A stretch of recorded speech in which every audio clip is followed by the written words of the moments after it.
Di atas pentas kehormatan di masa lalu, di depan para tamu undangan dari berbagai kalangan, suasana terasa khusyuk tanpa terikat aturan protokoler. Ia berdiri dengan suara seakan mengisi udara di wilayah Jawa Timur, lalu menembus ke dalam setiap dada pemirsa. Ia tidak membaca teks, tidak menatap catatan, tidak menyusun retorika berlapis-lapis strategi. Namun kata-katanya lahir seperti mata air, mengalir jernih menyusuri relung jiwa, menghikmai secara seksama. Mengenang di masa lalu, di atas pentas itu ia berbicara tentang kebangsaan tanpa membakar kebencian. Ia berbicara tentang keagamaan tanpa menyempitkan Tuhan dalam tafsir golongan. Yang berbicara tentang kenegaraan tanpa memukul meja dan memaksa tunduk. Namanya disebut Haji Muhammad Yos Sutomo. Sebagian orang menyebutnya tokoh, sebagian lagi menyebutnya penggerak, namun ada yang berbisik lirih. Beliau bukan sekadar tokoh kebangsaan. Beliau adalah bapak inspirator. Dan ia tersenyum karena gelar bukanlah tujuan, melainkan amanah yang tergenggam dalam batinnya. Tentang kebangsaan katanya bukan sekadar upacara, bukan sekadar merah putih yang berkibar tanpa makna di dada. Kebangsaan adalah keberanian untuk berbeda tanpa saling meniadakan, adalah kesediaan untuk mengalahkan ego demi masa depan anak cucu. Kita sering terlalu sibuk mencari siapa yang salah, ujarnya, hingga lupa bertanya apa yang bisa kita benahi bersama. Ia tidak menghakimi, ia tidak menyebut nama tertentu, ia tidak pernah memusuhi siapa orangnya, melainkan sifat tidak baiknya. Kesantunan selalu terjaga, semua merasa tersentuh seolah cermin besar berdiri di tengah ruangan. Ia berbicara tentang negeri yang kaya sumber daya namun miskin kesabaran, tentang rakyat yang rajin bekerja namun sering lelah oleh janji. Negara bukan hanya gedung-gedung tinggi, negara adalah kepercayaan.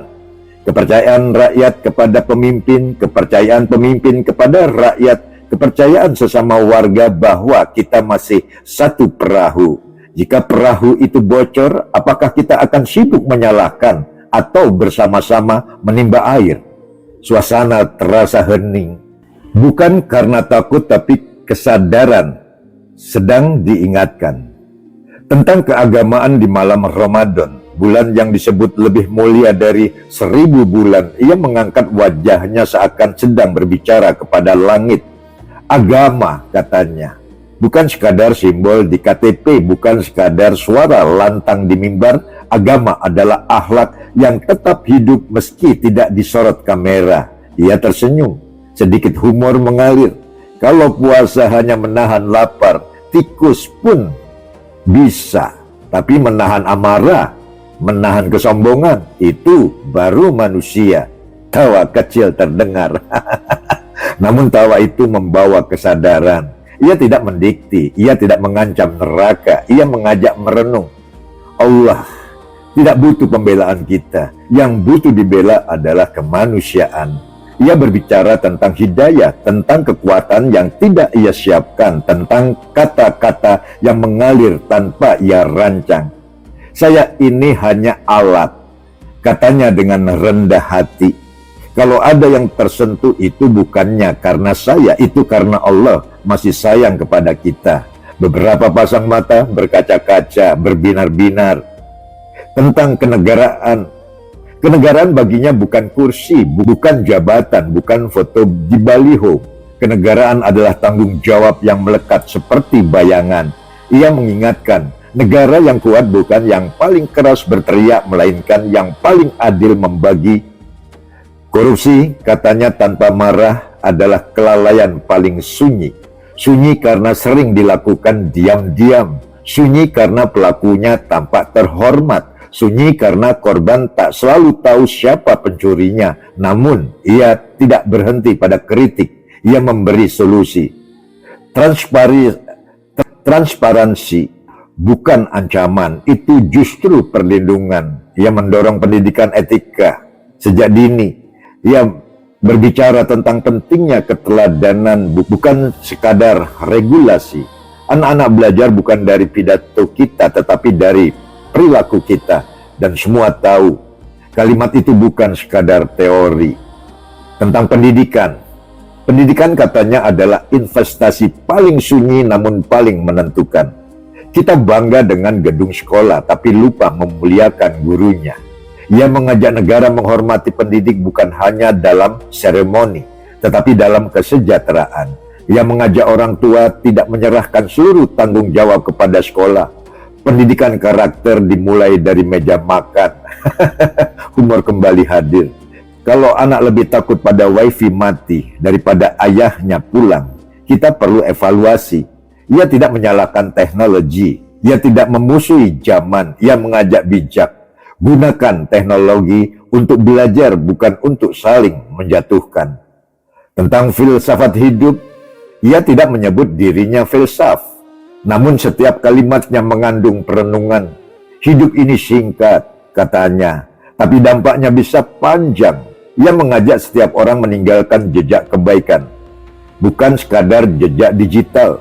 Sejarah mungkin lupa nama kita, ujarnya, tapi Tuhan tidak pernah lupa niat kita. Ia mengingatkan, jabatan akan selesai, popularitas akan pudar, tepuk tangan akan berhenti, tapi nilai, katanya, mantap, akan hidup lebih lama dari usia kita sendiri. Ia tidak menghakimi, ia tidak memaki, ia tidak menyebut nama, namun kritiknya terasa agak tajam, seperti pisau yang tidak melukai, melainkan mengoperasi penyakit. Kita sering menuntut pemimpin yang jujur, ujarnya, tapi apakah kita jujur saat parkir sembarangan dan berharap tak ada yang melihat? Karena kritik itu bukan untuk satu golongan, ia untuk semua. Ia mengingatkan, perubahan besar bermula dari hal langkah kecil.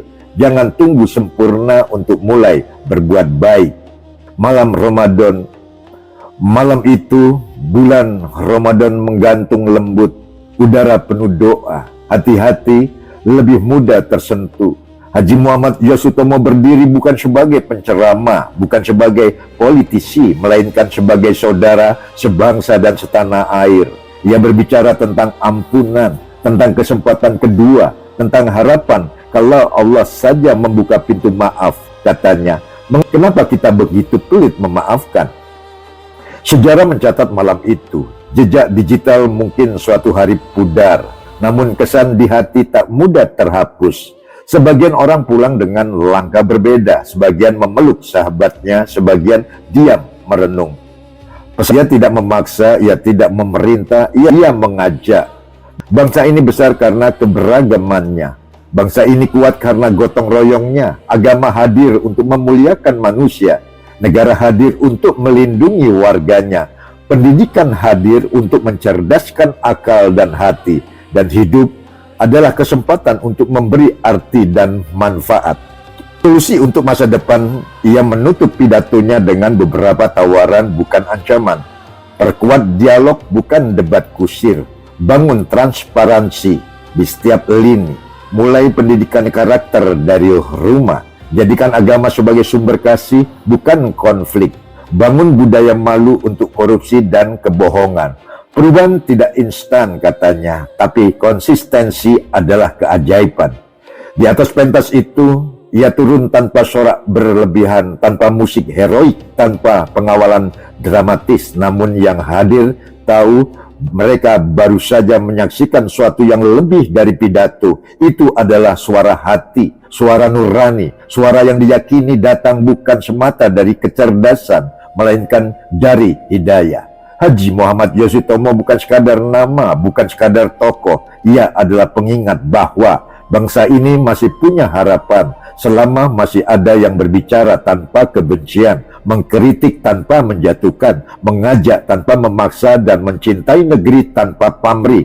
Dan di malam Ramadan itu, di masa lalu, bulan 1000 bulan, doa-doa naik ke langit. Semoga bangsa ini tetap tegak, tetap waras, tetap beriman, tetap berilmu, dan tetap beradab. Dan mari kita saksikan bagaimana Haji Muhammad Yasutomo di masa lalu menyampaikan pesan kebangsaan di malam bulan suci Ramadan di wilayah Jawa Timur.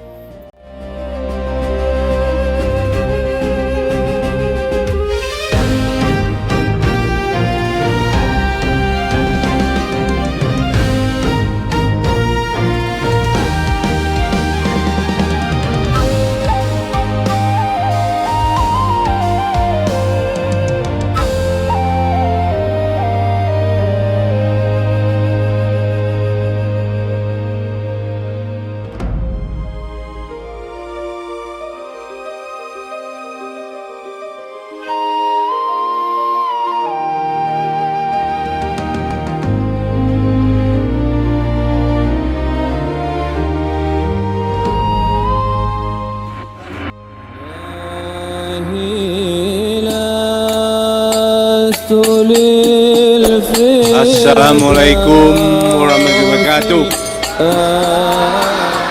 Yang saya hormati, yang saya muliakan tentu Pak Gubernur atau yang mewakili. Yang saya hormati, di sini ada dari Habaib Kiai Ustadz yang saya muliakan. Yang saya hormati Ormas Muhammadiyah NU, dan saya hormati yaitu konjen dari Amerika, saya hormati dari konjen ERC, konjen dari Australia, dari Jepang, dan di sini saya dengar tadi ada cucu Bung Karno berdiri. Aplaus, kasih aplaus. Alhamdulillah. Dan tokoh-tokoh paguyuban Etnis Tionghoa Jawa Timur yang saya hormati, dan ormas-ormas seluruh yang saya banggakan. Malam ini hanya pantas kita sama-sama, yaitu firman Allah, lain syakartum lajidanakum wala in kafartum lasadid. Janji Allah, barang siapa mensyukuri nikmatku akan kutambah, siapa kufur nikmatku akan kuajab. Dasar inilah alhamdulillah seluruh Indonesia sudah 19 masjid Cengho. Masjid Cengho itibarnya sudah di hati rakyat Indonesia. Kita bangga siarnya, imitnya. Beragama bukan hanya sadat, tapi imit. Coba berbondong-bondong kita lihat. Lihat kita punya Cengho, kita punya masjid. Ini adalah Mekah, di sana adalah Jeddah. Bayangkan, Iqra, kebersamaan jadi rahmat. Karena Cengho, ilmu Cengho dia pakai ilmu Islam dari Rasulullah, dia pakai utlubul imal wabisin. Kau belajar ilmu sama dari Cina, dua ilmu ini dia gabung, insyaallah. Bagaimana Cengho mualafkan 700 tahun lalu, raja kita Mojopahit sudah ada agama Buddha Islam, tapi dengan kearifannya Cengho sehingga mualafkan raja kita. Inilah ini hari kita. Bayangkan Cengho waktu itu raja merah-merah, putih-putih. Kalau door to door gampang mengislamkan Nusantara ini, inilah ilmu Cengho bisa menyelamatkan NKRI, menyelamatkan dunia. Jangan lupa dunia ada 3 budaya. Satu yaitu kita lihat Eropa, Columbus, Amerika, kita lihat Prancis, Inggris, selamanya memperalat agama. Kristen tidak salah, dia peralat Kristen. Di mana nama menjajah, rajanya Hok, di mana adu domba. Ini kita harus sadar, kita tidak benci orang Eropa, kita benci sifat jeleknya, menjajahnya. Kedua, Timur Tengah, jahiliyah, kejam, sadis, biadab. 4 khalifah yang mewakili Rasulullah, yang meninggal normal hanya 1, 3 dibunuh karena bukan pakai Islam, memperalat Islam. Apakah ini harus pindah ke Nusantara? Apakah harus pindah ke Indonesia? Kita tidak benci orang Arab Timur Tengah, kita benci sifat biadabnya, sadisnya, sehingga Allah tidak tersinggung. Ya Allah, semua ciptaan Kau ya Allah. Dua budaya ini insyaallah budaya Cengho bisa mengatasi. Saya yakin kita sekarang terus terang ilmu Cengho ini menyelamatkan NKRI, demokrasi kita insyaallah. Tapi kalau kita tidak pakai ilmu Cengho, zaman sekarang bukan penjajahan pakai fisik. Bagaimana bikin rumah yang nyaman, hotel berbintang, badanku di sini, hatiku di sini, kekayaanku di sini. Ini namanya merdeka. Jika kita tidak, kita menjajah kita sendiri. Ya Tuhan, saya bukan bongkar marifat Allah, tapi saya minta reda Allah, karena saya tidak mau dilibiakan Indonesia, dimesirkan, disiriakan. Allahu Akbar. Ini ya Allah, tolong kami membaca Quran hidup, Injil hidup dunia. Kami Indonesia, karena sumpah palapa 700 tahun yang lalu, kita, anak cucu kita tidak mungkin bisa terjebak, yaitu budaya yang sesat, yang tega ke kita. Makanya kita pakai ilmu cengho, pakai agama, amalkan. Di mana bumi dibijak langit di dunia. Allahu Akbar. Ukhuwah Islamiyah, seluruh umat Islamnya saudara. Kita saudara seperti badan, semua komponen ini ukhuwah Islamiyah. Sadar nggak kita umat Islam? Sadar nggak seluruhnya? Ada yang jantung, usus, seluruhnya. Ada yang kuku. Ini pengertiannya dari Cengho. Utlubul imawal bisin. Jangan kita peralat agama, kita pakai agama. Insya Allah kita dimuliakan Tuhan. Sebaliknya kita memuliakan Allah Subhanahu wa ta'ala. Ukhuwah watonnya sebangsa setanah air saudara. Coba kita lihat, bayangkan 17.000 pulau, 1.200 bahasa, 740 suku. Saudara, ini pengertian filsafatnya, itibarnya. Semua saudara, kenapa kita harus benci orang Madura? Orang Madura tangan kita. Ada salah kita urut-urut dong, jangan potong. Jangan kita bikin sesuatu yang tidak mulia. Semua saudara, tidak ada orang mau seperti saya mau jadi Indonesia. Saya tidak, tapi ini takdir ya Allah.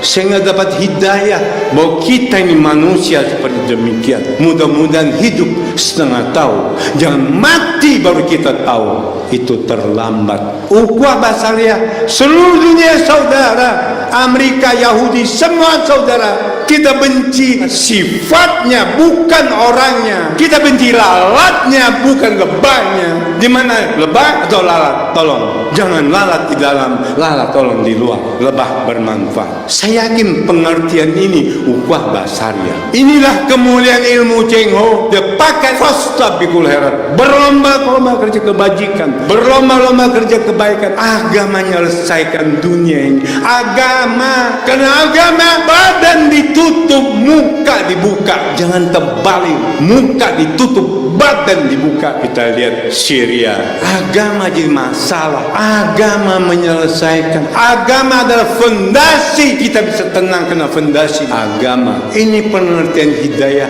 Sehingga perbedaan kita, yakin berpolitik berapapun, kalau tidak ngerti ini, kasihanlah berpolitik. Itulah kebablasan. Karena kita punya nenek moyang, kita punya yesterday, seperti RT punya yesterday, Amerika, Australia, sejarahnya lain.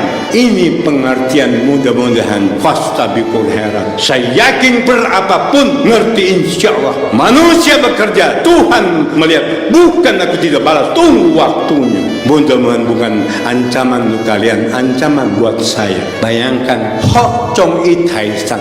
Kalau kita demi rakyat bangsa, mati kita kayak gunung Taisan. Luar biasa ilmu Cengho. Kita lihat tentara polisi kita ini ahli sorga. Sudah tekan mati dia, sadar dia orang mulia. Umur terbatas, tapi demi negara bangsa tidak terbatas. Ho Chin I Hong Mao, kalau kau pengkhianat, jual negara, caci maki, astagfirullahaladzim, matimu, hidupmu kualitas kayak burung hong, cantik, kecil. Tidak takut kau tidak kaya, keluarga kau kaya tidak bisa pakai uang. Makanya Pancasila tidak mau orang kaya, tapi perlu keluarga kaya. Makanya kenapa sekarang agak panas, tugas saya sekarang harus mantankan orang kaya ke keluarga kaya. Kalau keluarga kaya itu kumpul tanah demi gunung, kumpul air demi laut. Dia tidak serakah, tetapi dia berbuat seperti kita lihat tadi kemarin 3-4 hari, dermawan-dermawan kita mengeluarkan ada hatinya untuk berbuat kebaikan. Itu kita harapkan.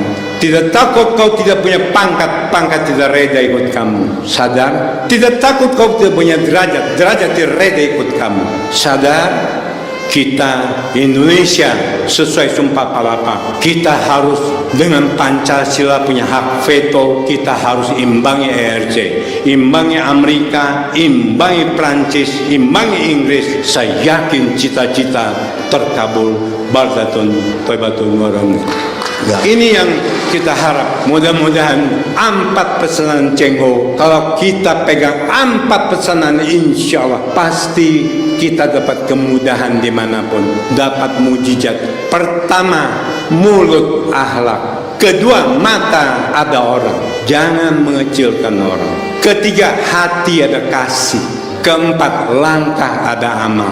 4 ilmu ini saya kira insya Allah Jawa Timur jantung NKRI. Jangan lupa kalian ini, Jawa Timur adalah jantung NKRI. Suhada kita waktu perang zaman revolusi 60.000 suhada kita mengorbankan darahnya. Mudah-mudahan hari ini beliau mendengar kita. Kita boleh kelahi istilah ilmu Cengho ya, kalau kita kelahi di kamar tidur, di WC, ruang tamu jangan, ruang makan jangan, ngono-ngono, neng ojo ngono gitu loh.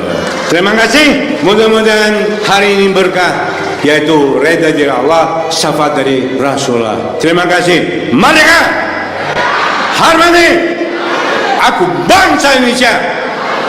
Aku cinta Indonesia!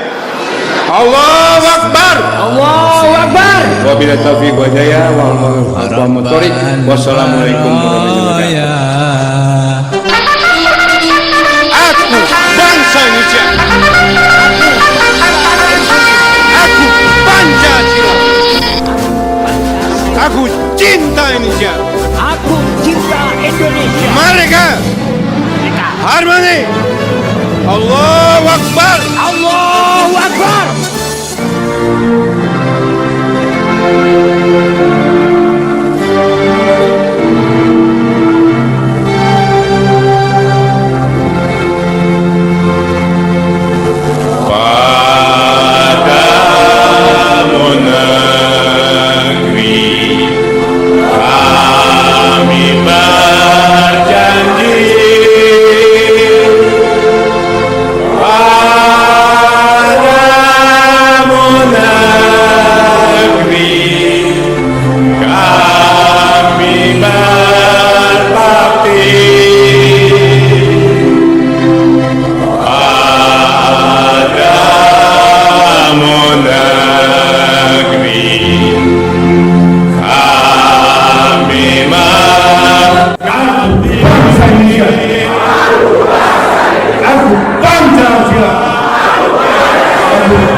Terima kasih.